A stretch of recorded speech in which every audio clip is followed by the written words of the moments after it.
Mga kadyots, alam nyo bang itong kahuhuli lang na si Pastor Apollo Quiboloy, na leader ng Kingdom of Jesus Christ, ay may balak na palang ligawan ng Noy dalaga pang si Senator Grace Poe noong 1990. Matatanda ang itinatag ni Quiboloy ang KOJC noon pang 1985, at madalas makahalubilo ang mga kilalang personalidad sa politika at showbiz. Nagkita nga ang dalawa sa Amerika habang nasa college pa ang senadora sa Boston at umattend naman ng spiritual conference ang pastor.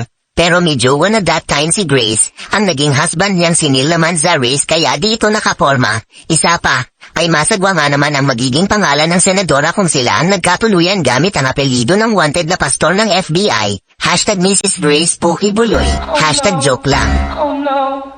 Oh no, no, no, no, no. Mga kadyots na batang 90s, siyempre kilala pa ng mga tito ninyo ang former binibining Pilipinas World 1996 na si Daisy Reyes, na gumawa rin ng sexy movie na Carino Brutal with Rosana Roses, at naging paborito rin siyang leading lady ng mga action stars. Married na si Daisy sa isang lawyer at basketball coach na si Barry Neil Tobias noong 2019. Pero alam nyo bang back in mid-2000s ay nagkakilala sila ng kapamilya aktor na si Dominic Ochoa sa isang showbiz functions, naging friends sila at kalaunan ay lumalabas. Kinilig nga ang mga friends nila pareho kasi they are both singles. Naikwento ito ng friend ni Daisy na si Jopay Pagya kay Joy Cancio na manager ng sex bomb at producer ng Daisy 7 TV series. Balak sana nilang kunin si Daisy at Dominic para sa sequel o season 27 ng show, pero di rin nagtagal ang pagiging close ng dalawa, kaya nawali ang pagiging Mrs. Daisy Ochoa sana ng beauty queen, kaya wali na rin ang Daisy Ocho na project na pagtatambalan sana nila. Oh no. Oh no.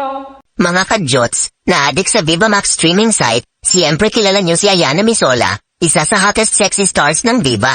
Madami na rin itong nagawang movies sa Viva Max gaya ng Putahe, Bogsu, Bula, at Pornstar 2 Pangalawang Putok. Kaya wag na tayong magtaka na pati international celebrities ay subscriber ng naturang streaming site. Pati yung vocalist ng bandang The Virgins na si Donald Cumming ay naging fanboy ni Ayana. Sumikat ang banda ni Donald sa Amerika noong 2008 dahil sa kanta nilang Rich Girls, hanggang mag-solo ito noong 2013, pina-follow ni Donald ang actress sa Facebook, hanggang nagkaka-chat sila at naging friends. Binalak na nga ng singer na pumasyal sa Pinas para ipakitang seryoso siya, pero tinanggihan ni Ayana na mas lumalim ang relasyon nila. Masagwa kasi ang magiging pangalan niya kapag gamit na ang apelyido ng singer sakaling makasal sila. Hashtag Mrs. Ayana Coming. Hashtag joke lang.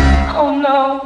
Oh no, no, no. Mga kadyots, siyempre familiar sa inyo si Izzy Trazona ng Sex Bomb Girls. Kahit as ninyo mga titos at titas ninyo na nabaliw din sa Sex Bomb noong 1999 hanggang matibad sila noong 2011. Ang Sex Bomb ang bini ng panahon na yon, happily married with kids na si Mommy Izzy kay Alvin Alagon, ang starstruck one Avenger, noon pang 2012. Pero napanatili nito ang kaseksihan at husay sa pagsasayaw. In fact ay naging fanboy pa ni Izzy ang isang French boxer na si Axel Nubo, na lumalaban ngayon sa UFC Hexagon MMA sa Europe. Naging stalker daw ito sa TikTok account ni Izzy. Kahit sinasabihan na ito ni Izzy na happily married na siya with 2 children at peace with God, ay tuloy pa din sa pagpapaklit itong si Axel. Biniro pa nga ni Alvin si Izzy, na sakaling dalaga pa ang misis niya, ay di rin ito uobra dahil bawal sa relihiyon nila ang bastos na pangalan. Sakaling sila Izzy at Axel ang magkatuluyan. Hashtag Mrs. Izzy Nubo. Hashtag joke lang. Mga kadyots na volleyball fans, for sure kilala ninyo ang dating star player ng Lasal na si Manila Santos, na kilala sa palayaw na Ila. Ang 2009 MVP ng UAAP at tinulungan ang DLSU na mag-champion noong 2003 to 2006 at noong 2009 kung saan ay nag-retire na siya sa paglalaro, pero muling bumalik noong 2019 para maglaro sa Professional League at naging outside hitter ng Chaco Mucho Flying Titans. Alam nyo bang bago siya magpakasal noong 2015 ay niligawan pala muna si Ila ng isang NBA player, ang Amerikanong si Brandon Bass na naglalaro that time sa Boston Celtics. Nagtagpo ang landas nila noong pareho silang nagbabakasyon sa Cebu, kasama ang kani-kanilang mga barkada. Pareho silang humanga sa isa't isa nang mapanood nila sa YouTube ang mga laro nila, hanggang maging friends sila at nag-extend ng vacation ng 6'8" power forward. Pero pinayuhan si Ila ng mga barkada sa PBL na magiging katawa-tawa ang pangalan niya pag sila ang nagkatuluyan ni Brandon gamit ang apelyido nito sakaling magpakasal sila. Hashtag Mrs. Manila Bass.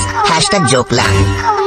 Mga kadyots, Familiar pa naman kayo kay Asia Agkawili, dating member ng Diva Hot Babes, ang girl group na binuo ng Diva noong 2003 para kompetensyahin ang sex bomb girls na nauna nang nakilala simula 1999. Pumasok si Asia sa Hot Babes noong 2004 at nakilala ng husto ang grupo dahil sa single hits nilang Kikay, Bulaklak at Basketball. Mas naging aktibo sila sa sexy films at on-demand videos hanggang 2008. Alam nyo bang kinukuha daw dati ni Willie Revel Yummy si Asia sa Wow Wow Will Noon Time Show sa TV5? Dahil bukod sa kaseksihan nito ay magaling din ito sa writing at hosting, pero di natuloy dahil busy sa gigs nila ang grupo. At isa pa, biniro si Asia ng boss nilang si Vic Del Rosario na baka pakasalan siya ni Kuya Well. Nakakatawa ang magiging pangalan niya gamit ang apelyido ng host. Hashtag Mrs. Asia Agka Willie Revel Yummy. Hashtag joke lang.